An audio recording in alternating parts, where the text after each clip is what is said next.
Halo Tribuners, Bobotoh dimanapun Anda berada, kembali saya Diki Fadiar Juhud dan juga Tarsi Sutomonayo. hadir ke ruang Anda di channel kesayangan Anda Tribun Jabar Video dan tentunya di acara Ngobrol Persib Bandung. Iya. Meskipun memang belum bergulir, masih Betul. istirahat, Ya. jeda dari setelah kemarin kita habis-habisan di pekan-pekan lalu ya. Nah sekarang mulai rame lagi, mulai seru lagi, mulai hot lagi dengan adanya yang hengkang dan juga yang masuk. Nah, tentunya kita khususnya Bobotoh nih sudah nunggu-nunggu apakah ada Wilujeng Sumping, itu kode juga. Selain satset gitu kan, Iya, satset, ada kode satset terus juga ada Wilujeng Sumping. Ini kita akan sedikit mengulas dan menginformasikan yang terbaru apa untuk Bobotoh khususnya yang memang selalu mengikuti perjalanan Pangeran Biru ini di kancah Liga 1 ya. Betul. Nah ini Bung Tarsi, kita mungkin ada sedikit informasikan juga ini siapa-siapa aja sih sebenarnya, apakah masih ngincer, memang masih mencari pemain baru ya? Masih kayaknya. Masih ya. Kalau sekarang yang udah masuk tuh ada sekitar 7 ya. pemain ya. 7 pemain dan dari 7 itu hanya 2 yang benar-benar ngambil dari ini ya. Pemain utama dari saing gitu, kompetitor. Oh ya. Ricky Kamboya dan Rahmat Irianto. Sisanya itu 1 tim promosi yang baru tuh Arsan. Kemudian 2 lagi diambil dari Persipura yang memang terdegradasi ya. Ya. Itu Fitrul dan David Rumaikak ya. Rumakik. Adik kakak kan itu ada Rumakik itu ada 2 ya. Ya, yang di Persija ya, Ramai. Nah, kemudian ada juga yang baru kemarin Irianto itu di Persiraja maaf. Persiraja musim lalu tetapi dipinjamkan dari Persis Solo. Nah, dari beberapa nama ini memang ada beberapa memang asli Jawa Barat ya, itu mungkin sesuai dengan yang diucapkan Robert Arbet. Prioritasnya Jawa Barat tetapi harus juga sesuai dengan posisi yang dibutuhkan. Iya. Nah kebetulan 3 ini, yang pertama Fitrul kan dari Persipura ya, dia Ya Persipura. kiper Persipura musim lalu. Itu orang Jawa Barat. Kemudian juga Irianto itu Persija. Persiraja maaf. Persiraja. Deketan itu saya. Raknya ada raknya ya. Kurang. Ya. Itu juga pemain Jawa Barat. Dan dia kebetulan di Persijanya Persiraja itu terdegradasi. Ya ini ditawarkan untuk main kembali ke Liga 1 pasti mau. Ya. Apalagi itu kan potensinya besar. Dan di Jawa Barat, nah itu kemudian yang promosi ya Arsan ya. Dia di gelandang sayap. Kalau Irianto tadi bek kanan itu bisa nanti karena Supardi sudah pensiun. Iya. Ya, bukan pensiun ya, tapi udah di Persib. Persib. Kemudian di sana sisa ada Hen. Kemudian ada harus ada regenerasi Bayu juga kali ya. Bayu Fikri. Nah, kalau Bayu Fikri saya sudah beberapa kali menilai bahwa untuk di kompetisi dia belum teruji. Kalau di timnas ya, di timnas usia 19 ya. Nah, kalau Irianto ini memang sebenarnya lebih banyak main di Liga 2. Tapi musim lalu dia main di Liga 1, itu cukup pengalaman. Secara usia dia hampir sama dengan Hendren, sama-sama diklat. Kalau di usia mudanya sebenarnya banyak prestasinya. Timnas juga kan ya? Ya, timnas. Kemudian sempat yang main di Milan di usia dini juga ya. Bukan main di Milan tapi ada semacam camp ya. Camp di Milan dia kapten. Ada pengalaman luar negeri lah. Ada pengalaman luar negeri. Seharusnya dengan profil seperti itu ya. Kurikulum kita itu ya cukup lah untuk menjanjikan karena saya lihat Persib sekarang ini sedang membangun tim yang kompetitif. Ya. Minimal di setiap posisi itu punya pemain yang sama levelnya. Supaya ada persaingan supaya ada persaingan yang merata. Kemudian dengan pertimbangan ya kalau satu pemain absen itu tidak akan membuat benar-benar kehilangan gitu kan. Ada kekhawatiran misalnya baik itu di tim pelatih ataupun di supporter ya. Wah, pemain ini gak main, ini bahaya gitu. Kan biasa gitu. Kalau supporter udah bisa ini ya, ntar di Liga musim depan ini udah bisa ke lapangan kali ya. Nah nonton ya itu apalagi sudah ada seperti itu kan. Oh iya. Ya Itu banyak banyak apa namanya, banyak yang dipertimbangkan untuk skuad kompetitif.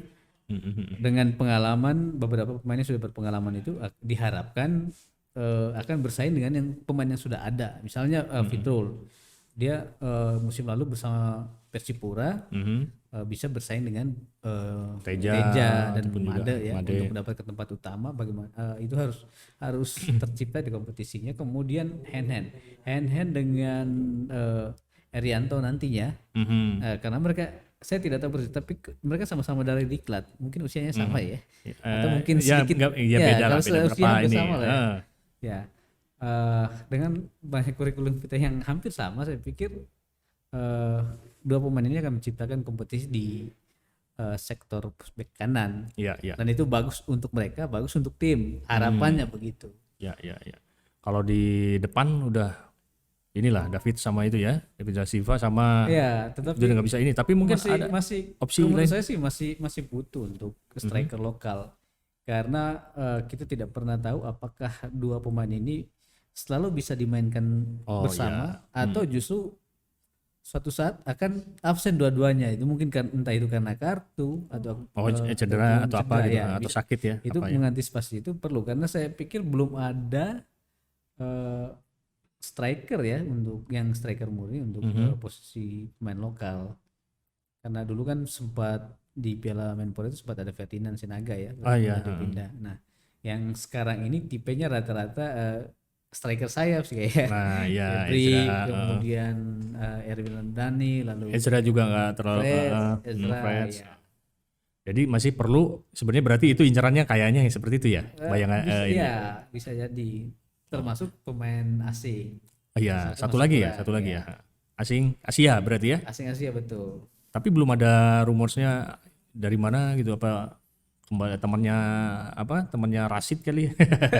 Tapi Rashid ini juga ya masih bobotoh, masih kangen sama sosok yang humoris gitu.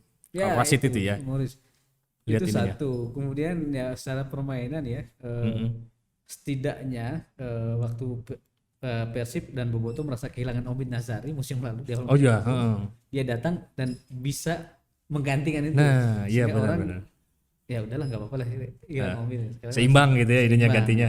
Sekarang lagi senang-senangnya Persib pasti harus mencari yang lebih baik dari itu. Iya. Karena Persib juga kan berkompetisi naik level lah ya di Asia.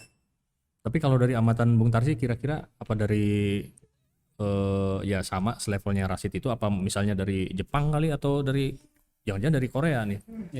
Sintayong itu dititipin ini. Bisa jadi. Sintayong.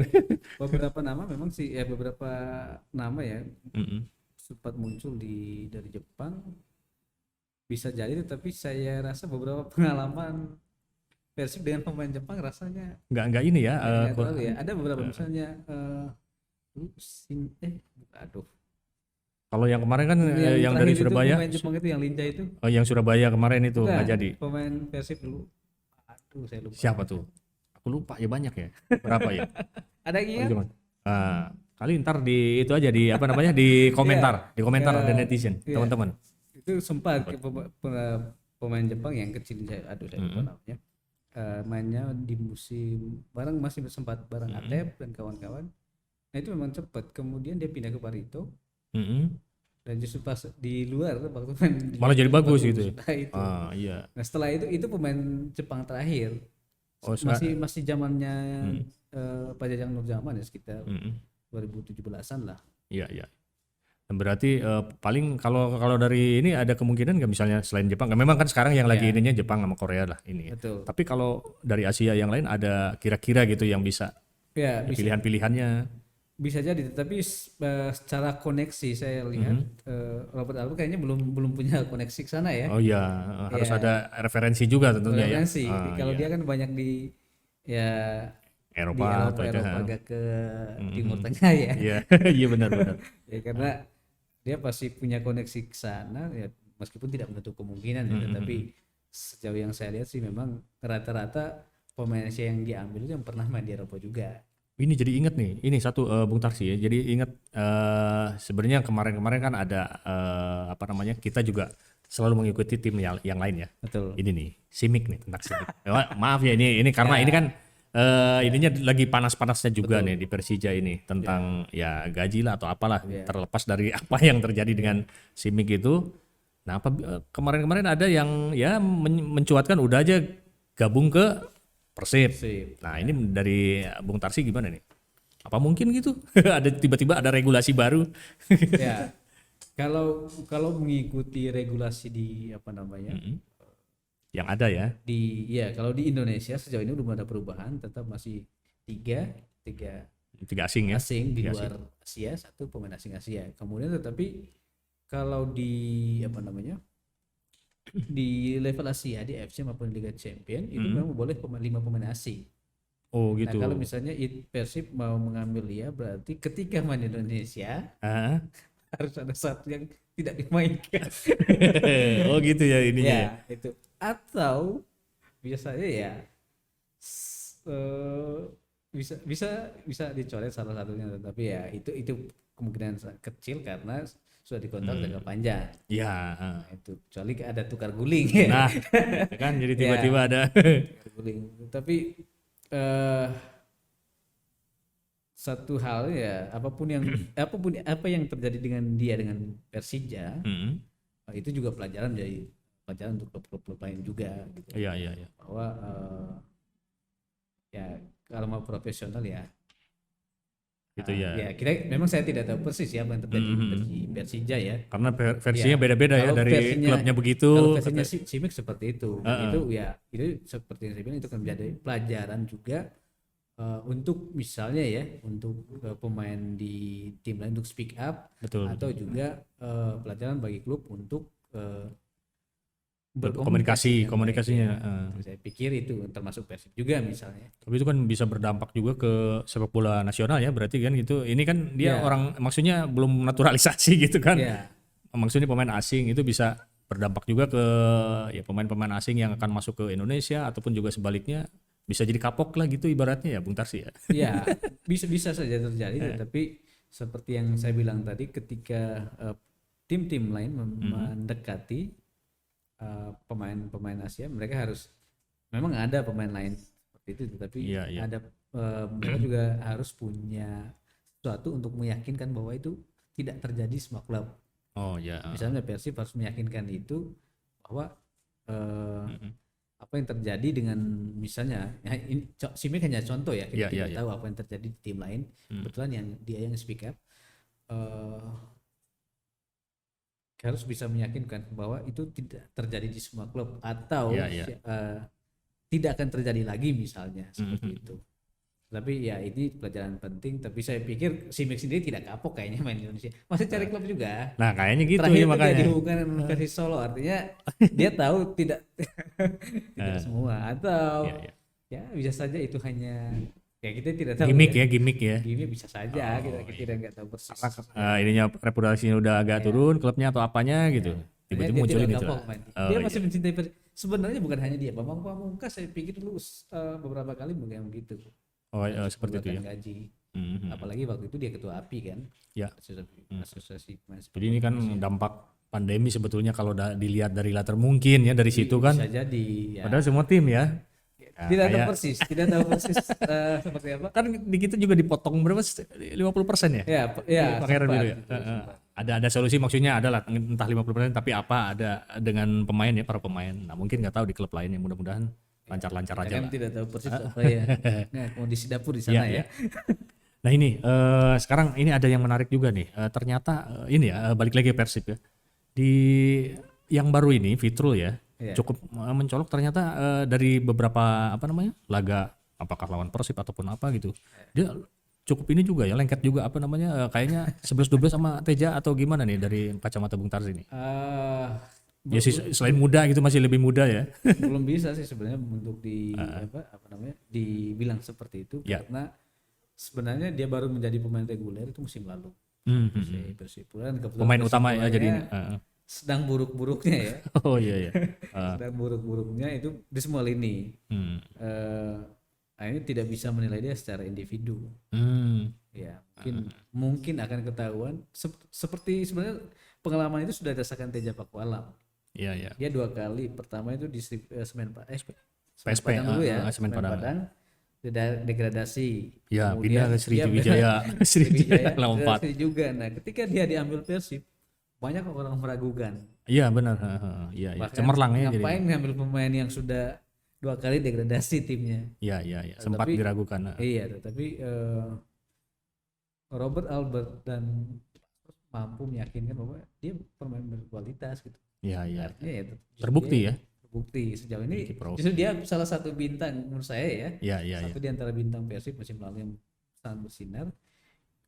Bisa jadi ini Fitru ini tidak ada gimmick penolakan sebenarnya. Apa karena puasa saya nggak tahu. Oh iya. Sejauh ini hanya karena Jawa Baratnya aja kali itu ya. Saya nggak tahu apakah itu karena Jawa Baratnya atau memang Boboto sudah menerima pengalaman Persib dengan Teja. Iya, iya, iya. Oh iya, betul bisa jadi ke situ ya. Jadi seperti itu. Artinya, jadi ada excuse-nya, ada maafnya gitu ya.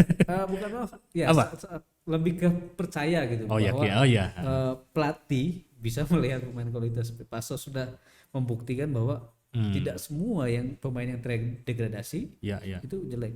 Bahkan hampir sebagian besar kan saya Fitrul, David. Lalu yang terakhir yang dari Persiraja itu. Persiraja kan 2-3 pemain diambil dari tim degradasi. Tetapi saya yakin bahwa pelatih bisa melihat tidak asal comot ya. Ngapain ngambil pemain yang hanya untuk bangku cadangan kan nggak mungkin.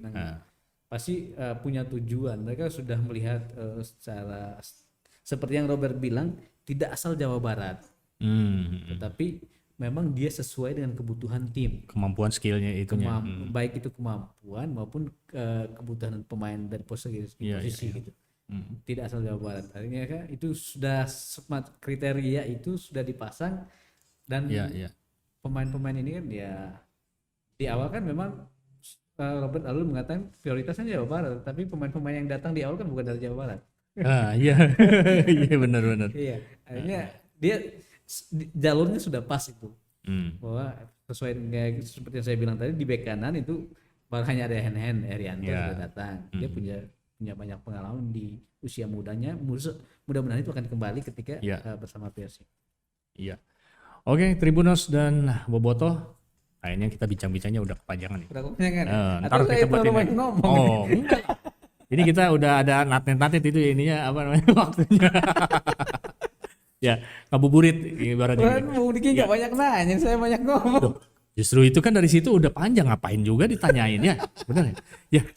Boboto, kalau untuk Anda yang ingin ada pertanyaan atau ini silakan komen di bawah channel kita yang barusan kita udah kasih informasi dan beberapa hal yang mungkin juga selama ini tanya-tanya di benaknya para Boboto ya.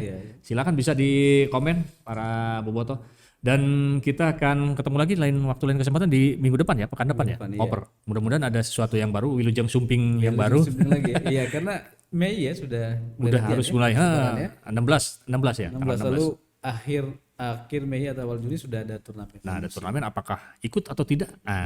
Jawabannya ntar minggu depan. Ini betul. Kalau diomongin sekarang ntar nggak rame lagi.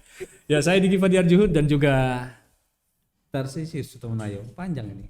Pamit dari ruang Anda semua. Love, peace, and respect.